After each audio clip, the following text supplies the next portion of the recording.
So what should people be concerned about with what you found? If someone's had COVID vaccines, what would be their concern? I would keep an eye on if any of your family members come down with an unexplained cancer, get a pathologist involved to get a slide or a sample so that the people who are studying this can begin to look for whether there's vaccine sequence in there.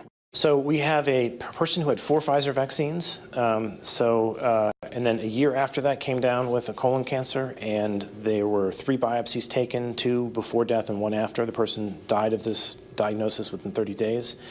Those samples were then, we used a tool called PCR to look for the Pfizer's vaccine sequence, and then resorted to a process known as voluminous sequencing to sequence the tissue to see if there's any Pfizer sequence in there, and there is.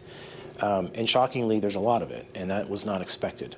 And the only way that happens is if it got into the cells and amplified and started replicating. Does it imply that it caused the cancer, or just the fact that it was present in the cancer is concerning because it's in the body? Yes, it's a good question. We can't nail causality from the data we have, but it is certainly a concern when you see a sequence like that.